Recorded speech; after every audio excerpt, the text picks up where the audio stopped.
హైదరాబాద్లో food safety అధికారులు తనిఖీలు చేశారు. కృత్రిమ రంగులను వినియోగిస్తున్నట్లు గుర్తించారు. నకిలీ బ్రాండ్ల ఆహార ఉత్పత్తులు విక్రయిస్తున్నట్లు తేలింది. దీంతో నిబంధనలు ఉల్లంఘించిన నిర్వాహకులకు నోటీసులు జారీ చేశారు.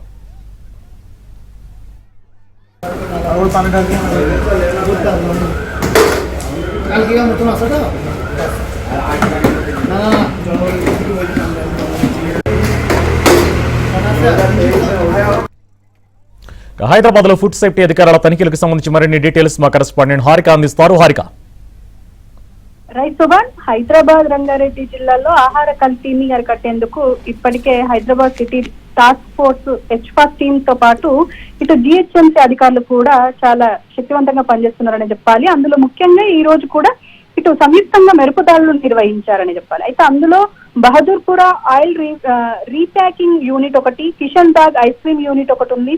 అలాగే మైలదేవరపల్లి మురుకుల గోదాములు ఉన్నాయి. మల్కాజ్గిరి బేకరీ, బేగం బజార్ కిరాణా షాప్ మొత్తం మీద ఇటు నిబంధనలు ఉల్లంఘించిన 6గురిని అదుపులోకి తీసుకుంది హెచ్ఫాస్ టీం. అయితే వాడిన వంట నూనె, అదేవిధంగా కృత్రిమ రంగులు, అదే అపరిశుభ్ర ఆహారాలు తయారు చేస్తున్న వారిపైన ఈ రోజు అదుపులోకి తీసుకున్నట్టు తెలుస్తుంది. అయితే తీవ్ర అపరిశుభ్రత, ఈగలు, బొమ్మలు, అదేవిధంగా బొద్దింకలు, పావురాలు సంచారం చేస్తున్న ప్రాంతంలో ఈ ఫుడ్ కు సంబంధించిన గోదాములు ఉన్నట్టయితే గుర్తించారు. అదే కాకుండా వాడిన నూనెనే మళ్ళీ వాడడం, డేంజరస్ కెమికల్స్ కలపడం మీద, అలాగే ఇటు ఎప్పుడైనా అమ్ముతున్నట్లయితే ఇటు అధికారులు అయితే గుర్తించారు.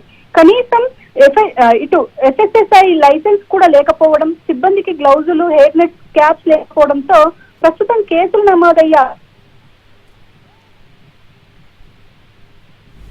Right, thank you Harika.